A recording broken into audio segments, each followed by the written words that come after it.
Assalamualaikum warahmatullahi wabarakatuh. Selamat pagi, siang, sore, dan malam nih semuanya. Bagaimana kabarnya? Semoga selalu sehat ya, dan tentunya selalu menjaga kesehatan nih di tengah pandemi COVID-19 ini. Semoga kita selalu sehat.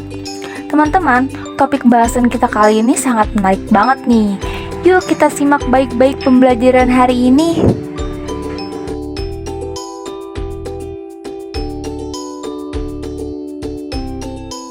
Teman-teman, pernahkah kalian memasak air hingga mendidih? Lalu melihat ibu yang sedang memasak sayur, memakan es krim, ataupun pernah mendengar digunakannya garam dalam pencairan salju. Nah, teman-teman, hal-hal yang telah disebutkan tadi ini merupakan salah satu contoh dari penerapan sifat koligatif larutan. Lalu, apa ya sifat koligatif larutan itu sebenarnya? Yuk, kita simak baik-baik. Sifat koligatif larutan adalah suatu sifat larutan yang tergantung pada jumlah partikel zat terlarut dan tidak tergantung pada sifat zat terlarut tersebut. Nah, untuk istilah koligatif ini sendiri berasal dari bahasa Latin, yaitu colligaere, yang artinya bergabung bersama. Sifat koligatif larutan ini terdiri atas 4 jenis. Yang pertama adalah penurunan tekanan uap, lalu yang kedua adalah kenaikan titik didih, yang ketiga adalah penurunan titik beku, dan yang terakhir adalah tekanan osmotik. Nah, teman-teman, video kali ini kita akan membahas mengenai salah satunya, yaitu tekanan osmotik. Teman, apakah kalian pernah melihat orang yang sedang diinfus? Atau kamu sendiri pernah merasakan diinfus? Wah, semoga tidak ya teman-teman.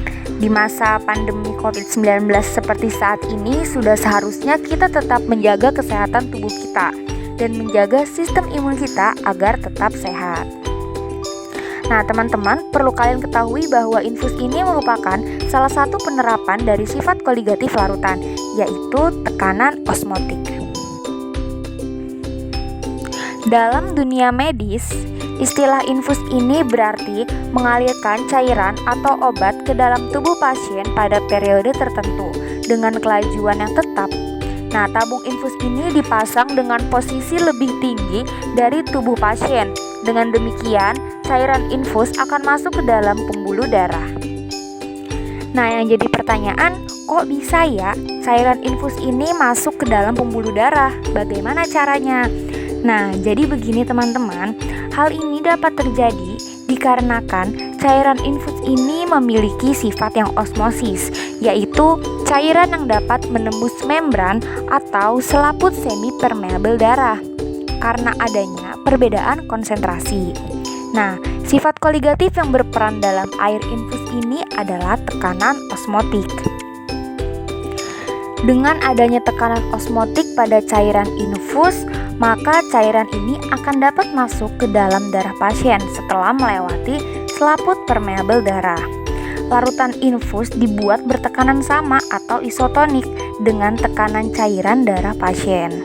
Kenapa? Nah, hal ini bertujuan untuk menghindari kerusakan pada sel darah maupun pembuluh darah. Jika tekanan cairan infus ini lebih tinggi atau hipertonis dari darah pasien, maka akan terjadi pecahnya sel darah pasien akibat banyaknya cairan infus yang masuk ke dalam pembuluh darah.